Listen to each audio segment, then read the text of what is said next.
اللهم صل عليه يا رب صل على محمد يا رب صل عليه وسلم يا رب صل على محمد يا رب صل عليه وسلم يا رب بلغه الوسيلة يا رب حبه بالقليلة يا رب صل على محمد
ونعوذ بالله من شرور أنفسنا ومن سيئات أعمالنا من يهد الله فلا مضل له ومن يضلل فلا هادي له أشهد أن لا إله إلا الله وحده لا شريك له وأشهد أن محمدا عبده ورسوله الذي لا نبي ولا رسول بعده اللهم فصل وسلم وبارك على سيدنا محمد وعلى آله وأصحابه ومن تبعهم بإحسان إلى يوم القيامة أما بعد وقد قال الله تعالى في كتابه العزيز أعوذ بالله من الشيطان الرجيم كنتم خير أمة أخرجت للناس تأمرون بالمعروف وتنهون عن المنكر وتؤمنون بالله ولو آمن أهل الكتاب لكان خيرا لهم منهم المؤمنون وأكثرهم الفاسقون وقال النبي صلى الله عليه وسلم اتق الله حيثما كنت وأتبع السيئة الحسنة تمحها وخالق الناس بخلق حسن صدق الله العظيم وصدق رسوله النبي الكريم ونحن على ذلك من الشاهدين والشاكرين والحمد لله رب العالمين معاشر الحاضرين rahimani wa rahimakumullah wa hafizakumullah. Syukur alhamdulillah kita panjatkan kehadirat Allah Subhanahu wa taala yang senantiasa memberikan kita kenikmatan, baik itu nikmat sehat di badan kita sehingga kita bisa bersama-sama menghadiri kegiatan yang mulia ini, atau syukur atas limpahan rahmat karunia-Nya Allah berikan kita keimanan dan keislaman. Harapan kita bisa manfaatkan rasa syukur yang Allah berikan kepada badan kita untuk bisa beribadah kepada Allah Subhanahu wa taala. Amin. Dan mudah-mudahan keimanan, ketakwaan yang Allah titipkan pada kita mampu kita pertahankan hingga nanti ajal menjemput menghadap kepada Allah Subhanahu wa taala dalam keadaan husnul khatimah. Amin Allahumma amin.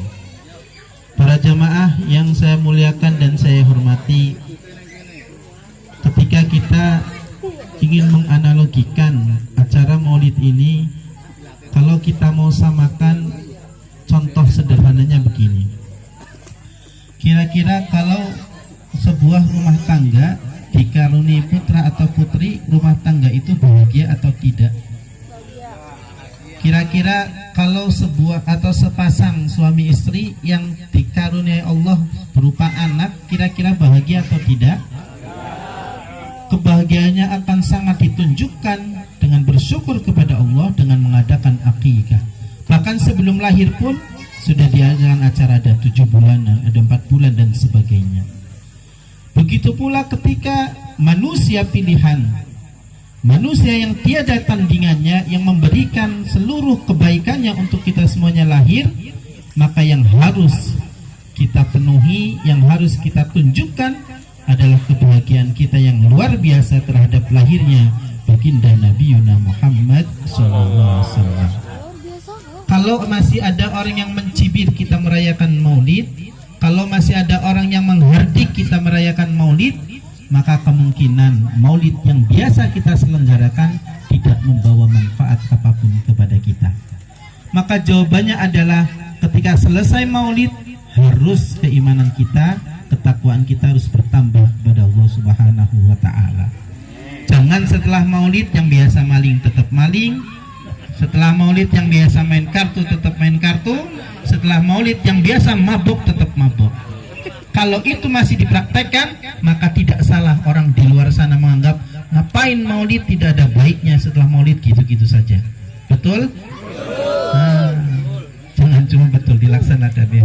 Mudah-mudahan kita diberikan kekuatan untuk melaksanakan itu.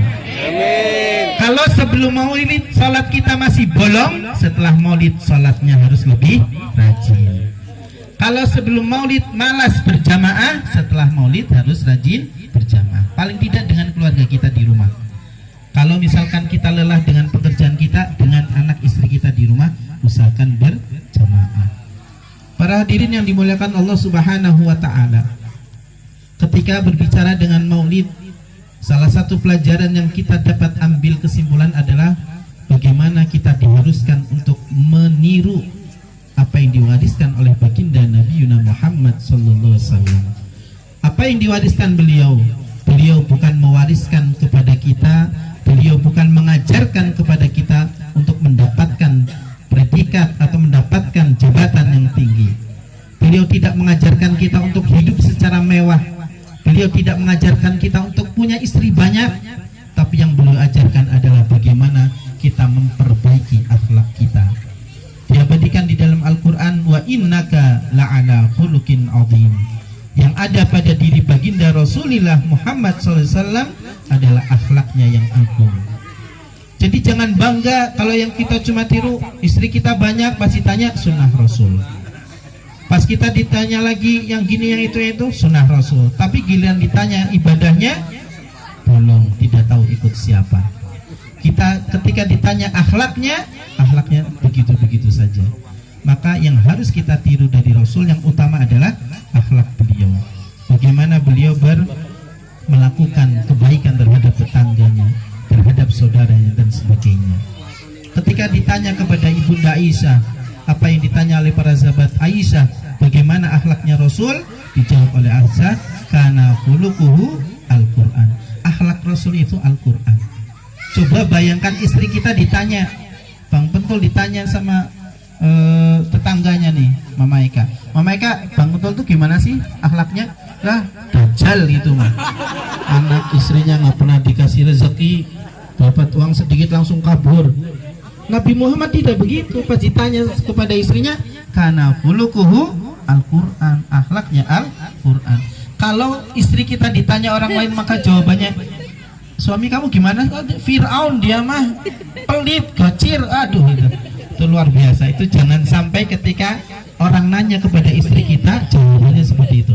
Kalau jawabannya seperti itu berarti ada yang belum kita tiru dari Rasul, yaitu akhlak beliau. Makanya kita usahakan ketika ditanya oleh orang lain tentang istri kita juga sama, ditanya istrinya di mana di rumah. Alhamdulillah istri saya seperti Aisyah, istri saya seperti Khadijah. Jangan sampai tanya istrinya mana, istri saya seperti Imelda Marcos. Imelda Marcos itu adalah istrinya Presiden Filipina yang hobinya belanja. Karena suka belanja dibilang Imelda Marcos. Istrinya gimana? Istri saya seperti Syahrini Cetar, senangnya dandan. Jangan, tapi istri saya alhamdulillah seperti Aisyah, seperti Khadijah, seperti Fatimah, seperti para istri, anak dan sahabat Rasulullah sallallahu alaihi wasallam. Yang kedua yang bisa kita tiru dari baginda Nabi Muhammad SAW adalah wa ma Muhammadun illa rasul qad khalat min qablihi rusul. Atau ayat yang lain yang bisa kita baca, Muhammadur Rasulillah walladzina ma'ahu asyidda'u 'alal kufar ruhama'u bainahum. Muhammad Rasulullah SAW di dalamnya adalah tegas, galak terhadap orang-orang kafir, tetapi saling menyayangi terhadap orang-orang Muslim. Kita mungkin tidak ketemu orang kafir yang menyerang kita. Kita tidak mungkin ketemu orang kafir yang mungkin mengganggu kita. Tetapi kita bertemu dengan sesama Muslim yang harus kita sayangi. Kita kadang kebalik, sama orang lain kita eman, sama orang lain kita royal, tapi sama keluarga sendiri pelit, naudzubillah. Sama orang lain memberikan segalanya, sama orang di rumah luar biasa dipegang sangat erat. Istri orang lain diberikan pulsa, istri sendiri diberikan daster saja. Istri orang lain diberikan baju yang luar biasa mewahnya, istri sendiri diberikan kain serbet. Itu tidak dicontohkan oleh baginda Rasulullah SAW. Yang dicontohkan oleh baginda Rasul adalah bagaimana beliau sangat menghargai keluarganya, istrinya, anaknya. Bahkan kewajiban untuk menjaga kita, menjaga keluarga dari api neraka adalah kewajiban yang difirmankan oleh Allah Subhanahu wa taala di dalam Al-Qur'an. Yang ketiga yang kita perlu tiru dari baginda Rasulullah SAW adalah di dalam sebuah bait di Barzanji atau di Bai, di situ disebutkan kana khairul anbiya wa ummatuhu khairul umam. Nabi Muhammad itu adalah nabi yang paling baik, yang khair, yang paling baik. Wa ummatuhu khairul umam, dan umat Nabi Muhammad adalah umat yang paling baik. Namanya barang baik, namanya barang bagus, ketika ingin tetap bagus mesti harus dijaga. Kalau tidak dijaga maka kualitasnya akan menurun. Kita punya mobil harganya ratusan juta, 1 tahun saja pasti akan menyusut harganya. Punya rumah mewah, bangunnya ratusan juta misalkan, ketika kita tinggalkan sebentar ada orang nawar, pasti turun harganya. Kenapa? Karena tidak dijaga. Kita pun ketika sudah diberikan amanat untuk menjadi umat yang terbaik, maka kita harus menjaga itu, menjaga marwah, menjaga muru'ah, agar kita menjadi umat yang terbaik. Bagaimana cara menjaganya? Kuntum khaira ummah ukhrijat linnas ta'muruna bil ma'ruf. Cara menjaga yang pertama adalah kita saling mengingatkan, saling mengajak agar melaksanakan kebaikan. Kalau melakukan kebaikan jangan sendiri saja, ajak saudaranya, ajak temannya, ajak tetangganya. Mau sholat ajak, mau ngaji ngajak, mau tahlilan ajak, jangan sendiri saja. Ta'muruna bil ma'ruf wa tanhauna 'anil munkar, dan cegah ketika ada saudara kita yang mau akan melakukan keburukan. Ini beda. Kadang kita beda, mau ngajak keburukan malah mau kemana? Mau ke sana nyawer, ikut. Nah, malah didukung. Ketika mau sholat mau kemana? Itu mau jamaah, nanti saja saya baru pulang. Mending di sini ditemenin ngopi. Kebalik ya. Mau melakukan kebaikan ditahan-tahan, ketika melakukan keburukan malah ditemani. Itu yang kebalik di kita. Padahal ta'muruna bil ma'ruf wa tanhauna 'anil munkar. Dan syarat yang ketiga, wa tu'minuna billah, dan beriman kepada Allah Subhanahu wa taala. Kita sudah amar ma'ruf nahi mungkar, tapi kalau kitanya tidak beriman, maka ibarat orang sekolah, kita tidak punya ijazah. Walaupun pintar tidak lulus, walaupun lulusnya tidak diakui. Kita rajin melakukan kebaikan, rajin ngajak orang melakukan kebaikan, tapi kalau kitanya sendiri bukan orang muslim, kitanya sendiri syahadatnya dipertanyakan, maka akan sia-sia di hadapan Allah Subhanahu wa taala. Maka itulah pentingnya kita saling mengingatkan dalam rangka Maulid ini. Yang pertama adalah kita ikuti lagi jejak baginda Rasulullah sallallahu alaihi wasallam. Kita ikuti akhlaknya, karena khuluquhu Al-Qur'an. Akhlak baginda adalah mencerminkan manifestasi dari Al-Qur'an, di mana di dalamnya Al-Qur'an adalah ada obat, ada petunjuk, ada pembeda, ada semuanya di sana. Makanya ketika kita menjadi manifestasi atau terjemahan atau penjelmaan dari Al-Qur'an, maka kita sudah dalam track yang benar mengikuti jejak baginda Nabi Muhammad SAW. Yang kedua adalah kita jangan sampai membiarkan saudara kita di dalam keburukan, di dalam kemalangan dan sebagainya. Ruhama ubainahum, saling berkasih sayang. Karena saling berkasih sayang ini antar sesama muslim sudah semakin kecil, semakin mengkhawatirkan. Kalau kita lihat berita terakhir itu, ada seorang kakak yang dibunuh dan dicor di dalam kontrakan oleh adiknya sendiri, yang membunuh adiknya sendiri. Luar biasa. Ada seorang adik perempuan yang dimutilasi oleh kakaknya sendiri. Itu luar biasa. Padahal namanya Muhammad Soleh, bayangan. Namanya Muhammad Soleh, tapi kelakuannya Fir'aun. Kelakuannya orang-orang Arab masa jahiliyah sebelum Al-Quran diturunkan, sebelum Nabi Muhammad diutus. Maka kita harus berbeda dari umat jahiliyah. Kita harus berbeda dari orang-orang Arab sebelum Nabi Muhammad diutus. Itulah gunanya Nabi Muhammad diutus. Innama bu'istu liutammima makarimal akhlak. Kalau dulu orang-orang jahiliyah sebelum Nabi Muhammad diutus itu suka mengubur bayi perempuannya karena malu, maka kalau sekarang ada orang yang melahirkan bayinya dikubur, maka bisa jadi perilakunya adalah perilaku jahiliyah. Kalau dulu orang Arab sebelum Nabi Muhammad sukanya mabok-mabokan, sampai wala taqrabus sholata wa antum sukara, jangan dekati salat ketika kamu mabok.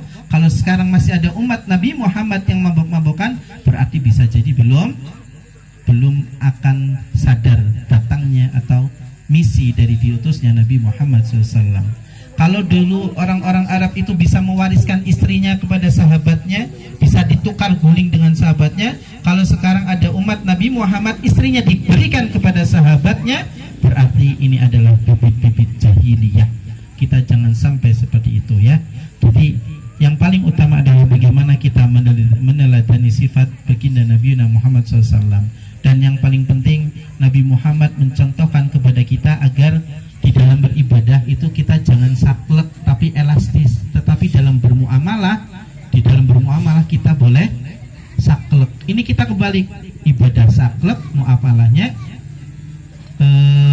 longgar. Padahal tidak, ibadah itu yang harus longgar, yang tidak boleh saklek. Tapi dalam bermuamalah kehidupan sehari-hari dan sebagainya kita harus saklek.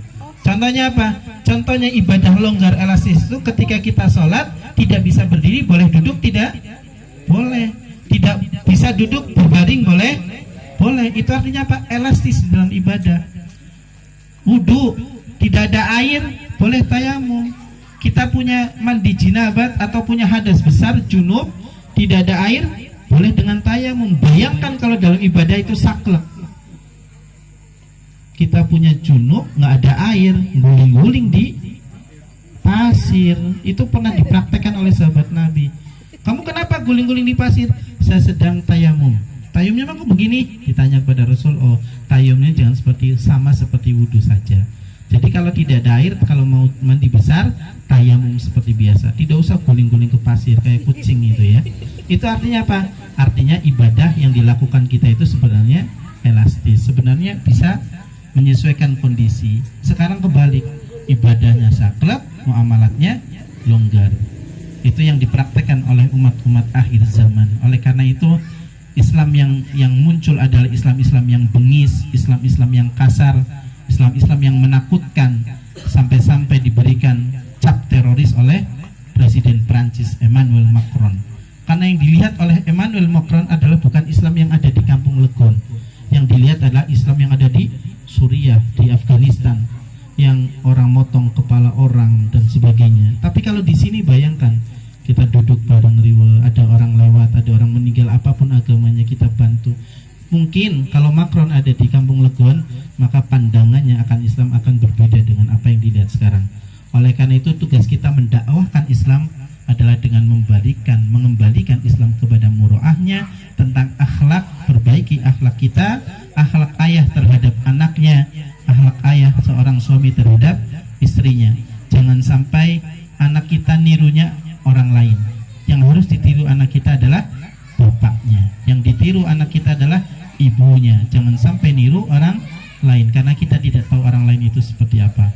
Dan yang paling penting, yang terakhir yang ingin sampaikan adalah kembali, walaupun kita merayakan maulid berapa tahun pun, berapa kali pun, kalau kita tidak mampu mengambil hikmahnya, yaitu apa yang diwariskan oleh Nabi, yaitu akhlaknya, maka akan sia-sia. Kita maulid berapa kali pun kita tetap tidak akan jadi orang lebih baik.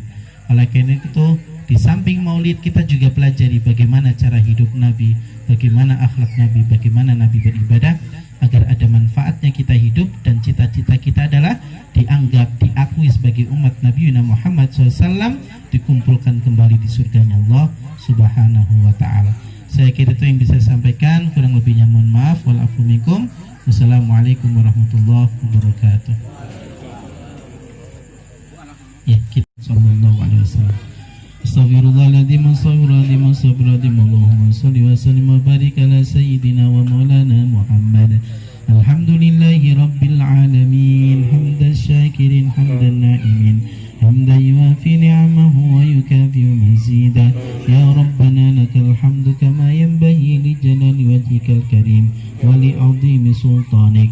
Allahumma salli ala sayyidina Muhammadin salatan tunjina biha min jamil ali wal afat, wa taqdi lana biha jamil hajat, wa tutahhiruna biha min jami'is sayyi'at, wa tarfa'una biha indaka a'la ad-darajat, wa tuballighuna biha min aqsal ghayat, min jami'il khairati fil hayati wa ba'dal mamat.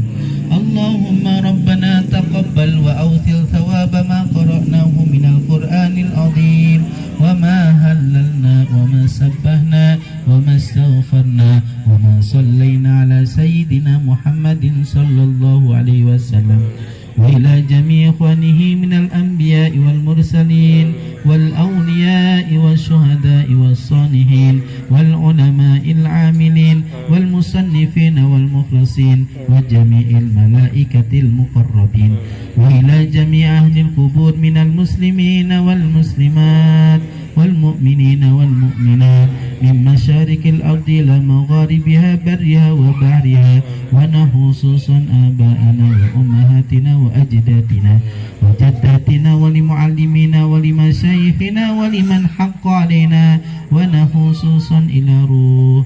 Silakan sebut nama keluarganya masing-masing. ونخصوصا إلى روح ونخصوصا إلى روح. اللهم اغفر لهم وارحمهم وعافهم واعف عنهم وأكرم نزلهم ووسع مدخلهم. اللهم اجعل قبرهم روضا من رياض الجنان ولا تجعل قبرهم حفرا من حفر النيران. يا مهيمن يا سلام سلمنا وسلم أهل القبور من آفة الدنيا وعذاب الآخرة. اللهم إنا نسألك سلامة في الدين في الدنيا والآخرة وعافية في الجسد وزيادة في العلم وبركة في الرزق وتوبة قبل الموت ورحمة عند الموت ومغفرة بعد الموت. اللهم هون علينا في سكرات الموت والنجاة من النار والعفو عند الحساب. اللهم يسر أمورنا أمور الدنيا والآخرة وحسن مقاصدنا مقاصد الدنيا والآخرة. ربنا آتنا في الدنيا حسنة وفي الآخرة حسنة وقنا عذاب النار يا عزيز يا غفار يا رب العالمين. وصلى الله على سيدنا محمد النبي الأمي وعلى آله وصحبه وبارك وسلم بفضل سبحان ربك رب العزة أما يصفون وسلام على المرسلين والحمد لله رب العالمين. الفاتحة. أعوذ بالله من الشيطان الرجيم. بسم الله الرحمن الرحيم.